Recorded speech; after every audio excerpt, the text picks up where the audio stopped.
होगा। अब तक आपने सुना कि मिताली आत्महत्या की कोशिश की, पर राज टच से मस नहीं होता। आखिर राज के दिमाग में क्या चल रहा होता है? राज मिताली से बात करने की कोशिश करता रहता है, पर 2 दिन बाद मिताली का कॉल लगता है। राज बोलता है, हाय कैसे हो? मिताली कहती है, ठीक हूँ आपकी दुआ से। राज कहता है, ये क्या हरकत आपने कर दी? ऐसा करने से आपको क्या हासिल होगा?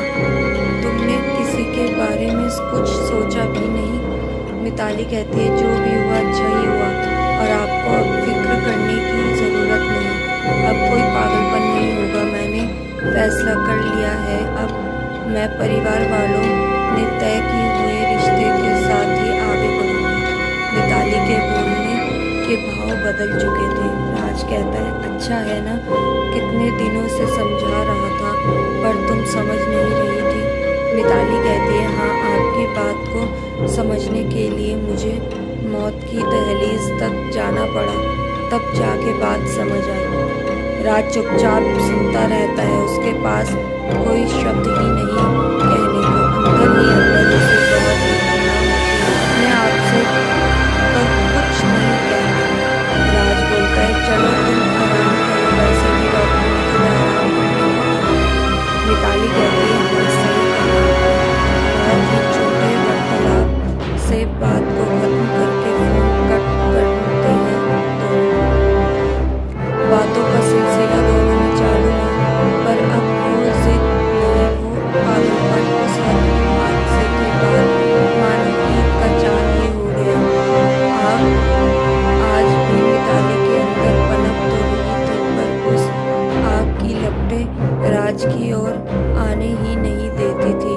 कहीं और तो मोड़ देती होगी, पर कहा इस बात का तो राज सिर्फ अंदाज़ा ही लगाता रहता है।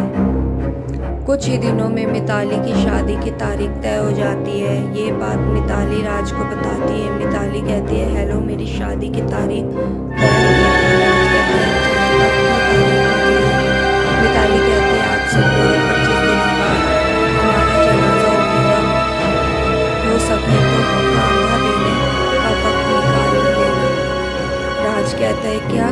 फिर से कहो, क्या कहा तुमने? मिताली कहती है, कुछ नहीं, 25 दिनों बाद की तारीख निकली है। राज कहता है, नहीं, तुम कुछ और बकैती कर रही थी। मिताली कहती है, कुछ नहीं, यही कहा, शायद आपके कान कुछ और सुनना चाहते हैं। राज कहता है, अब हमारे कानों से भी शिकायत होने लगी है। मिताली कहती है, शिकायत करके क्या फ़ायदा, जब फैसला तय हो तो, और हम होते भी कौन है जो आपसे शिकायत करें? राज कहता है, अच्छा, ऐसा भला हमने क्या गुनाह कर दिया जो तुमसे आप पे अटक आए? हम आपके शिकायत के लायक नहीं रहे। खैर छोड़ ही देते हैं।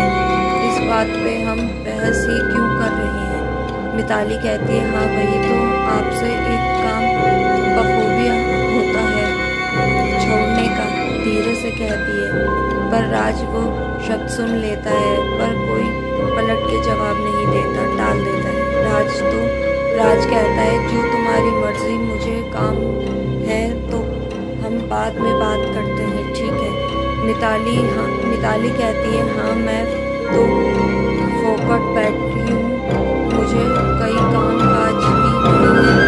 माफ़ करना, आपको परेशान किया। काम के वक्त तक नहीं करूँगी तब ज़्यादा, थोड़े दिन तो बाद में कहा आपको तब करने वाली हूँ। राज कहता है, फिर शुरू मत करो प्लीज़, मैं फ्री होके बाद में कॉल करता हूँ, फिर आराम से बात करते हैं, और तुम्हें जितना बुरा भला सुनाना हो वो सुना लेना, ओके? मिताली कहती है, नहीं, मैं आपको कॉल करूँगी सामने से, आप मत करना, मेहमान आने वाले हैं जो, तो जैसे ही फ्री हो जाऊँगी मैं कॉल करूँगी आपको। राज कहता है, ठीक है, ख्याल रखना अपना, बाय। नाराज़गी साफ साफ नज़र आ रही थी मिताली की बातों में, पर राज इस सिलसिले को ऐसे ही सही करना पड़ेगा। अगर सामने जवाब देने में राज थोड़ा भी कमजोर हुआ तो समझो सैलाब आ जाएगा, ये उसे अच्छे से पता था। इसी तरह जैसे तैसे मिताली को शादी के दिन नजदीक आ रहे थे, मिताली भी अपनी शादी की तैयारियों में जुट रही होती है। तो इस तरह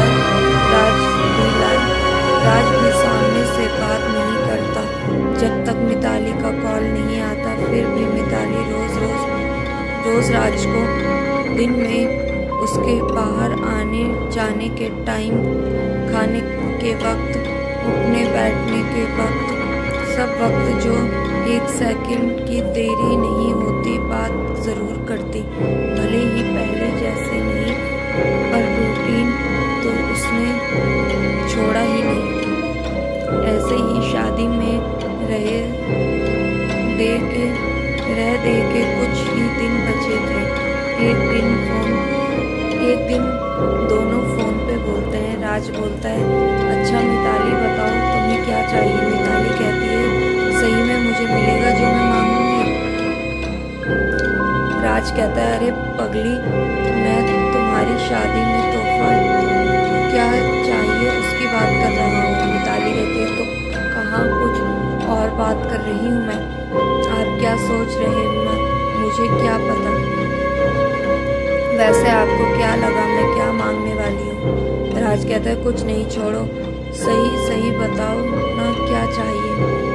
बड़ा बड़बड़ा है मिताली, तुम्हारे अलावा कुछ चाहा नहीं पर आपको मिलने से पूछते हैं क्या चाहिए। बड़े राज की समझ आता है कि हर हाल में मैं ही चाहिए। ये बात मैं जानता हूँ, पर तुम्हें मिलने से रहा इस जन्म में। हेलो, क्या सोच रहे हो? मिताली कहती है, कुछ नहीं चाहिए मुझे सिवाय कि आप आना, बस अपनी तमन्ना को पूरी मेरी करना। कोई बहाना बनाकर टाल मत देना। बस सिर्फ 2 दिन आपसे मांग रही हूँ। मिताली की आवाज़ भारी हो जाती है। गले में कितने दिनों से रोक रखा हुआ वो ढहका आज नहीं रोक सकी।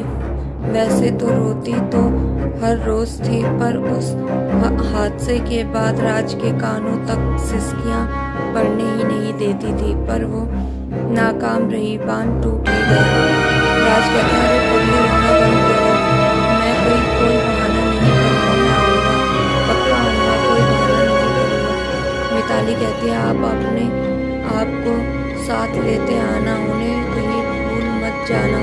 पिछले कई दिनों से वो खफा है मुझसे, रूठा है, पर मैं जानती हूँ अच्छी तरह से उसे।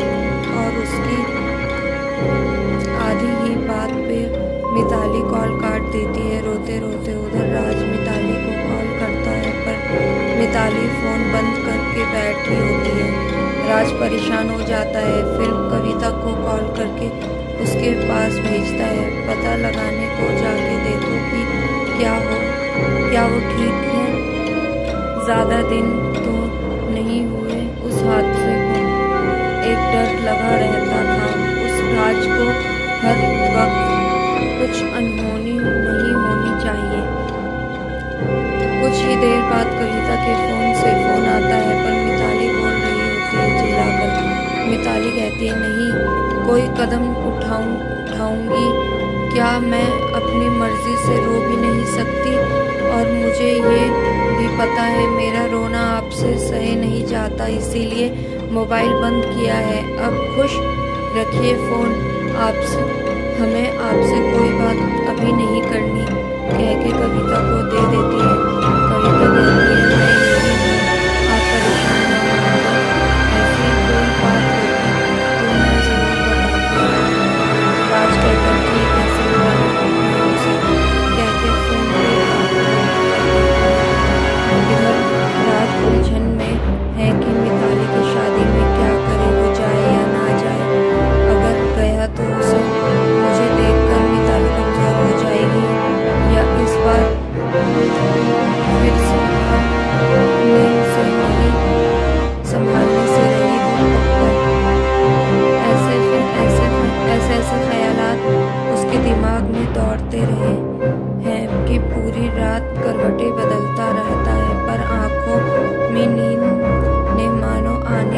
नाम ही नहीं आता।